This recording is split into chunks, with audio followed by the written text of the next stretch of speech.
नमस्कार. महाराष्ट्राची सांस्कृतिक सहराजधानी म्हणून आपलं ठाणे शहर ओळखलं जातं. त्यामुळे ठाण्यामध्ये सातत्याने वेगवेगळे सांस्कृतिक उपक्रम होतच असतात. यावेळेला आम्ही एका विशेष उपक्रमासाठी तुमच्याशी संवाद साधतोय. कारण आपल्या ठाण्यामध्ये येत्या शुक्रवारी म्हणजे 9 जानेवारीपासून 22वा आशियाई चित्रपट महोत्सव सुरू होतोय. Third eye Asian film festival या नावाने तो महोत्सव ओळखला जातो आणि 9 तारखेपासून तो सुरू होणार आहे. या महोत्सवाचे जे संचालक आहेत डॉक्टर संतोष पाठारे, त्यांच्याशी आपण बातचीत करणार आहोत आणि जाणून घेणार आहोत या महोत्सवाचं वैशिष्ट्य काय आहे आणि कुठले कुठले सिनेमा तुम्हाला या महोत्सवामध्ये बघायला मिळणार आहेत. संतोषजी, आपलं स्वागत आहे. नमस्कार. फिल्म फेस्टिवल हा कन्सेप्ट नेमका काय आहे आणि आपल्याकडे तो कधी सुरू झाला? 1952 साली आपल्याकडे पहिला आंतरराष्ट्रीय महोत्सव भरवण्यात आला होता. या महोत्सवामागची मूळ कल्पना अशी होती की त्या काळात फक्त भारतीय आणि हॉलिवूडचे सिनेमे आपल्याकडे पाहायला मिळायचे.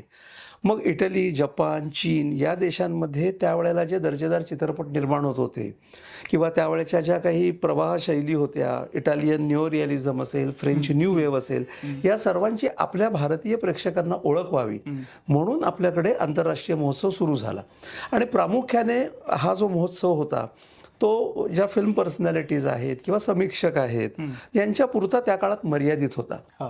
1990च्या सालापर्यंत या महोत्सवाचं आयोजन भारत सरकार करत होतं. 97 सालापासून केरळ आणि त्याच्यानंतर महाराष्ट्रात मामी हे खाजगी म्हणता येतील असे महोत्सव सुरू झाले. आणि त्याच्यामुळे काय झालं की हे जे चित्रपट प्रदर्शन आहे हे खरं तर सर्वसामान्य लोकांसाठी खुलं झालं. त्याआधी ते थोडंसं मर्यादित होतं की फेस्टिवलचे हे बघणारे किंवा फेस्टिवलचे सिनेमे बघणारे प्रेक्षक काहीतरी वेगळे आणि सर्वसामान्य कमर्शियल सिनेमा बघणारे माणसं वेगळी. तर असं एक डिमार्केशन होतं. ते केरळमध्ये, मामीमुळे मुंबईत आणि त्याच्यानंतर प्रत्येक राज्यामध्येच हे सुरू झाले. तर आपल्याकडे म्हणजे मुंबईत सांगायचं झालं तर प्रभात चित्रमंडळाचे जे सुधीर नांदगावकर होते त्यांनी ही पहिल्यांदी कल्पना मांडली की मुंबईतल्या लोकांना सुद्धा अशा प्रकारे दरवर्षी चित्रपट पाहता यायला हवेत. कारण हा जो महोत्सव होता भारत सरकारचा तो त्याच्या आधी दिल्ली, नंतर एखादं मेट्रोपॉलिटन सिटी म्हणजे मुंबई, मग नंतर मद्रास, म्हणजे आपल्याकडे मुंबईत यायला त्याला 5 ते 6 वर्ष लागायची. त्यामुळे आपल्याकडे हा सातत्याने व्हावा हे प्रयत्न नांदगावकर यांनी केले आणि मामी महोत्सव सुरू झाला. मामीची सुरुवात त्यांनी 1997 साली केली आणि 2001 साली ते दिल्लीला गेले होते. मी त्यांच्याबरोबर होतो आणि त्यावेळेला तिथे अरुणा वासुदेव या ज्या आशियाई चित्रपटाच्या ज्या अभ्यासक आहेत तर त्यांनी तिथे ओशियन चित्रपट महोत्सव सुरू केला होता.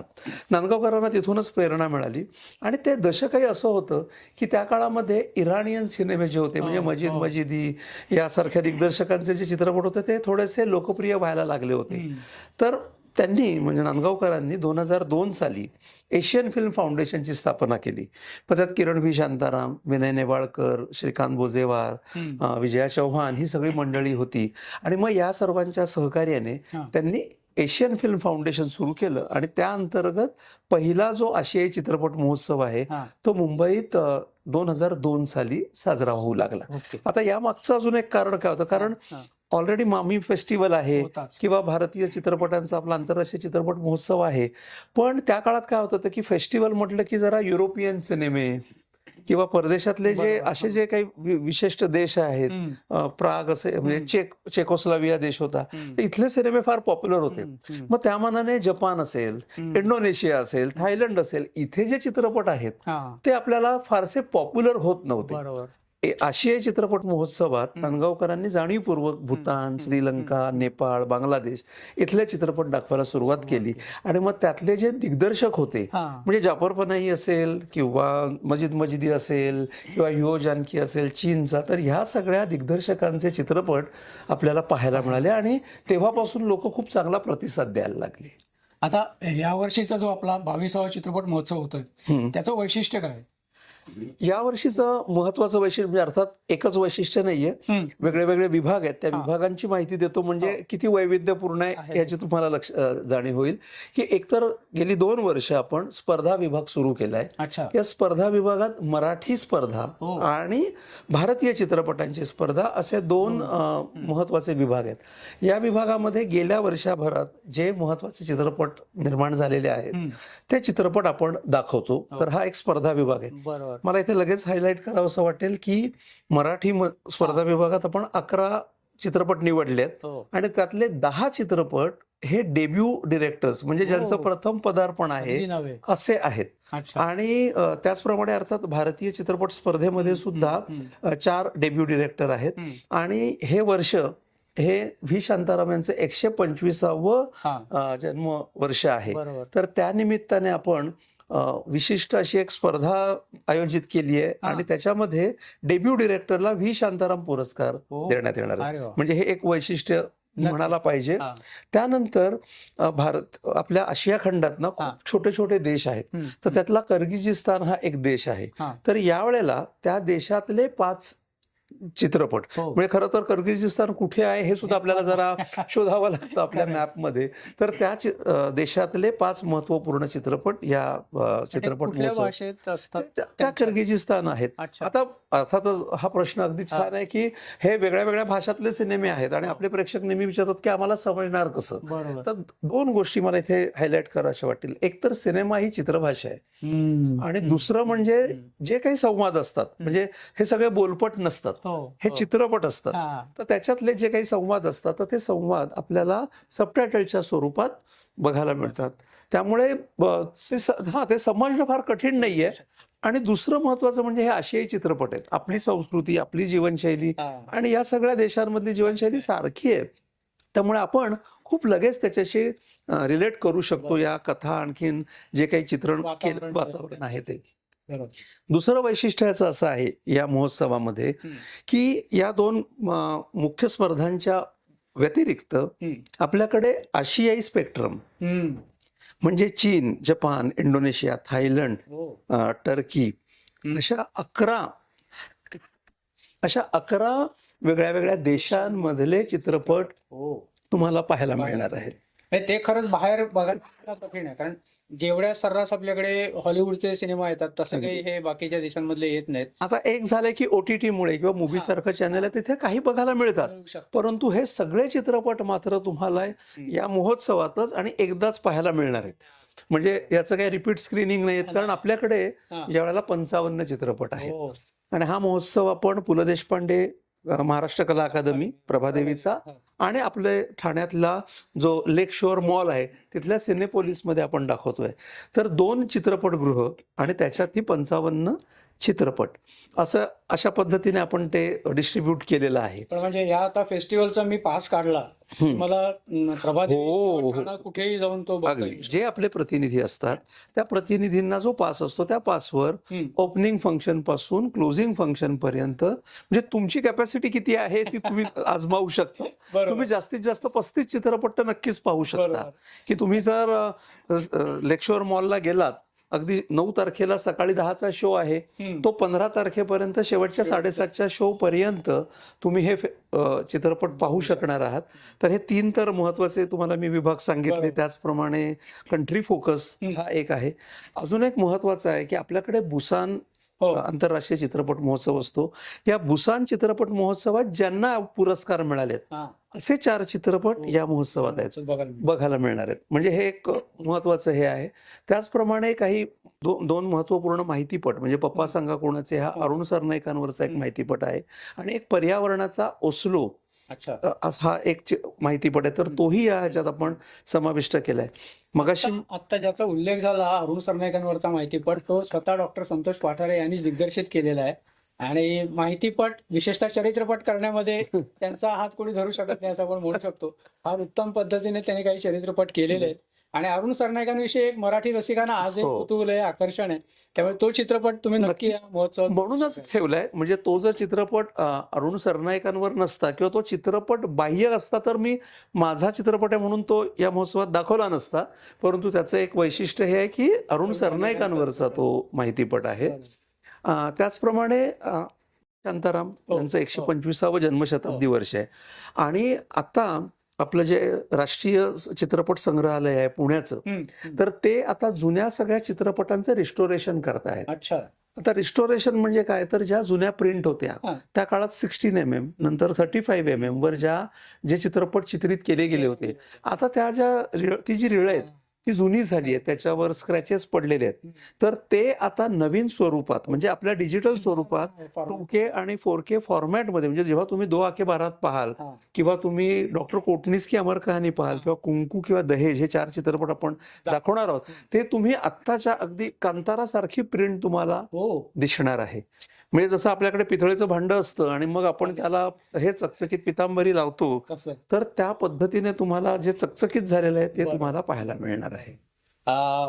एक मनात सगळ्या लोकांच्या असतं, म्हणजे जसं सुरुवातीला तू म्हणालास की महोत्सव बघणारी लोक वेगळी असतात, तसं महोत्सवातले चित्रपट पण वेगळे असतात आणि सर्वसामान्य सिनेमे प्रेक्षकांना ते फारसे कळू शकत नाहीत किंवा त्यांच्यासाठी जड असतात, असं काही होत असं आता मला वाटत नाही. कारण आता पूर्वी म्हणजे मी जसं म्हटलं की 80च्या दशकात जेव्हा इंडियन पॅनोरामा होता, तेव्हा आपल्याकडे एक पॅरलल सिनेमा, आर्टिस्टिक सिनेमा असं एक लेबल लावलं गेलं होतं. त्यातही अर्धसत्तेसारखा सिनेमा आला आणि तो लोकांनी पॉप्युलर केला. आणि आता साधारण 2000 नंतर ही दरी पुसण्यात आलेली आहे असं मला वाटतं. म्हणजे लगानला तुम्ही कलात्मक म्हणाल की कमर्शियल म्हणाल, हा, तर ह्यासारखेच चित्रपट, म्हणजे आता तुम्ही मराठीचं उदाहरण घेतलं तर उत्तर सारखा सिनेमा आहे, त्याच्यात एप्रिल मे 99 आहे, त्याच्यानंतर गोंधळ नावाचा सिनेमा आहे, साबर बोंढा सिनेमा आहे. आता हे सगळे आता पॉप्युलर झालेले सिनेमे आहेत आणि हे सगळे लोकांना पाहायचे आहेत. तर मला असं वाटतं की अशी सीमारेषा आता पुसट झाली आहे आणि आपण OTTवर खूप सिनेमे पाहतोय. आता OTTवर काही ऑल टुगेदर आपण कमर्शियल सिनेमे नाही पाहत. आता प्रेक्षकांना आपल्या असं काहीतरी वेगळं, कारण जगातल्या जो काही कंटेंट आहे ना, तो बघायची सवय झालेली आहे. मला वाटतं की महोत्सवाचं महत्वच ते आहे की तुम्ही ज्या पद्धतीचा कंटेंट OTTवर पाहत आहात, तो कंटेंट तुम्हाला या महोत्सवात पाहायला मिळणार आहे. आज मला याच प्रश्नाकडे येत होतो की मुळात अशा पद्धतीचे फिल्म फेस्टिवल्स लोकांनी का बघावेत, एक चित्रपट अभ्यासक म्हणून आणि स्वतः त्या विषयातला तज्ज्ञ म्हणून काय सांगशील तू? महत्वाचं असं आहे की कमर्शियल सिनेमा बघताना ना, एक चौकट असते एखाद्या कथेची किंवा त्याच्या मांडणीची. महोत्सवात तुम्ही हे जे चित्रपट पाहाल, त्यात मराठी सुद्धा काही चित्रपट आहेत, म्हणजे की मिडिन सारखा सिनेमा आहे किंवा प्रिझम सारखा सिनेमा आहे, हे काही फक्त, किंवा साबर बोंड. तर हे सगळे सिनेमे कमर्शियल आहेत, पण त्याच्या पलीकडे जाऊन आपलं आत्ताचं जे समकालीन वास्तव आहे ना, ते टिपणारे आहेत. म्हणजे माया सत्यभ्रम सारखा बंगाली सिनेमा आहे, रोमॅन्टिक अफेअर सारखा आसामी सिनेमा आहे. तर हे जे सगळे सिनेमे आहेत, तर ह्याच्यात तुम्हाला त्या प्रदेशातलं माणसं, त्यांचं जगणं, त्यांची कुचंबणा, त्यांची मानसिक कुचंबणा, त्यांच्या आर्थिक विवंचना, हे सगळं, आणि अर्थात ते काही फार असं गंभीर होऊन सांगितलेलं नाहीये, तुमचं त्याच्यात मनोरंजनही होणार आहे. तर ह्या दोन्ही हे समतोल बॅलन्स असणार आहे. किंवा आपली जी ओपनिंग फिल्म आहे ऑन युअर लॅप नावाची, तर ही सुद्धा फिल्म तशीच आहे की त्या पद्धतीची, म्हणजे तुम्हाला साधारण आपल्याकडच्या चक्र किंवा अशा पद्धतीच्या चित्रपटांची आठवण येईल अशा पद्धतीची ती फिल्म आहे. त्यामुळे लोकांनी का पाहावं की आपण साधारण आपला महाराष्ट्र आणि एक बॉलिवूड याच्या पलीकडे जात नाही. म्हणजे आपल्याला कन्नडमध्ये काही चांगला सिनेमा बनलाय किंवा बंगालमध्ये असा काही चांगला चित्र, आपल्याला फक्त सत्यजित रे माहिती असतात. पण आता समीक रॉय चक्रवर्ती आहे किंवा अर्जुन दत्त आहे किंवा म्हणजे मंजुल बोर आहे, ह्या सगळ्यांबद्दल काहीच माहिती नसते. मला वाटतं की किमान आपल्या आसपास असणाऱ्या माणसांनी केलेले, आपल्या दिग्दर्शकांनी केलेले सिनेमे, आणि जनरली काय होतं की आपण मराठी चित्रपट एका विशिष्ट चौकटीतच अजूनही अडकलेला आहेच, म्हणजे तो कमर्शियल सिनेमा आहे. जेव्हा तुम्ही आपल्याकडचे दिग्दर्शक हे सिनेमे पाहतात, तेव्हा त्यांच्या लक्षात येतं की हे काहीतरी वेगळं आहे, आपण इथपर्यंत पोहोचायला हवं, या अशा पद्धतीच्या कथा आपण मांडायला हव्यात. आणि या नक्कीच, म्हणजे चित्रपट महोत्सव फक्त प्रेक्षकांसाठी नाही, तर तो दिग्दर्शकांसाठी आहे. या निमित्ताने आपण काही चर्चासत्र घेणार आहोत की मराठीतले नवीन व्हॉइस, जसं मी तुला म्हटलं की 10 नवीन दिग्दर्शक येत आहेत, तर त्यांच्याशी चर्चा असणार आहेत. किंवा कुराक नावाची जी किर्गिजिस्तानची फिल्म आहे, त्यांची इर्क नावाची जी डिरेक्टर आहे, ती इथे येणार आहे. तर मग त्या निमित्ताने आशियाई याच्या खंडामध्ये कोणत्या प्रकारचे चित्रपट बनत आहेत त्याच्याबद्दलची चर्चा होणार आहे. किंवा महाराष्ट्रात सुद्धा आता आपण काय वेगळं करू पाहतोय त्याच्याबद्दलची चर्चा होणार आहे. आणि आता सगळ्यात महत्वाचं, हा चित्रपट महोत्सव अटेंड करायचा असेल, बघायचे असतील, तर त्याचं रजिस्ट्रेशन काय, कसं, कुठे करायचं? त्याआधी मी फक्त एक सांगू इच्छितो की या महोत्सवात 3 महत्वाचे पुरस्कार दिले जातात. एक तर असतो एशियन कल्चर अवॉर्ड, की साधारण एशिया खंडात ज्या आपल्याकडे ज्या दिग्दर्शकाला जी माहिती असते, तर आपल्याकडे सई परांजपे आहेत, हो. तर त्यांना यावर्षी आपण एशियन कल्चर अवॉर्ड देतो आहोत. त्याच्यानंतर सत्यजित रे पुरस्कार असतो, जो कारण हा फेस्टिवलच मुळात फिल्म सोसायटी चळवळीतून आलाय. त्याच्यामुळे चित्रपट संस्कृतीचा प्रसार करण्यासाठी ज्या व्यक्तींनी काम केलंय त्यांना आपण हा पुरस्कार देतो. यावर्षी आपण तो उमा दाकुंना या ज्या क्युरेटर आहेत, की त्यांनी अत्यंत जगभरात प्रवास करून वेगळे वेगळे सिनेमे आणलेले आहेत आणि त्या लेखिका आहेत, समीक्षक आहेत, तर त्यांना आपण देणार आहोत. आणि जसं सुधीर नांदगावकरांचा मी उल्लेख केला, की त्यांनी हे सगळं सुरू केलं आणि त्यांच्या निधनानंतर आम्ही असा विचार केला की त्यांच्या स्मृतिप्रित्यर्थ ते समीक्षक होते, तर चित्रपट विषयक लिखाण करणाऱ्या व्यक्तीचा आपण सन्मान करावा. यावर्षी आपण मीनाक्षी शेड्डेंना तो पुरस्कार देतो आहोत. जर तुम्हाला याचं रजिस्ट्रेशन करायचं असेल तर थर्ड आय एशियन फिल्म फेस्टिवल.com या साईटवर जायचं. तिथे तुम्हाला रजिस्ट्रेशनची लिंक आहे. सर्वसामान्य जे प्रेक्षक आहेत त्या सगळ्यांसाठी, त्या सगळ्या प्रतिनिधींसाठी 1000 रुपयाची हे आहे, शुल्क आहे. जे विद्यार्थी आहेत किंवा प्रभात चित्रमंडळ आणि इतर फिल्म सोसायटीचे जे मेंबर आहेत त्यांना 750 रुपये आहेत. तर ह्या सगळ्या सुविधा आहेत. त्याच्यानंतर आमचा कॅटलॉग असणार आहे. त्या कॅटलॉगमध्ये ती माहिती मिळणार आहे. ओपनिंग आणि क्लोजिंग सेरेमनी आहे. ह्या जितके चित्रपट आहेत, म्हणजे आपल्याकडे साधारण 30 दिग्दर्शक आणि त्यांच्या टीम्स सिनेमा चळवळीत तिथे हजर असणार आहेत. त्याच्यामुळे त्यांच्याशी बोलण्याची संधी मिळणार आहे. आणि सिनेपोलिसला पण रजिस्ट्रेशनची सोय आहे. हो. आपली ऑफलाईन सुद्धा आपला काउंटर चालू झालेला आहे. सकाळी 11 ते 7 इथे आणि प्रभादेवी दोन्ही ठिकाणी प्रेक्षक जाऊ शकतात आणि नोंदणी करू शकतात. ठाणेकर आंतरराष्ट्रीय सिनेमा तुमच्या दरवाज्यामध्ये येऊन थांबलेला आहे. 22वा third eye Asian film festival सुरू होतोय. खूप सुंदर माहिती आपण डॉक्टर संतोष पाठारे यांच्याकडून घेतली, त्यामुळे तुमचाही इंटरेस्ट वाढला असेल. तेव्हा रजिस्ट्रेशन नक्की करा आणि आंतरराष्ट्रीय दर्जाचे वेगवेगळे सिनेमा आपल्या शहरात बसून बघायचा आनंद घ्या. धन्यवाद.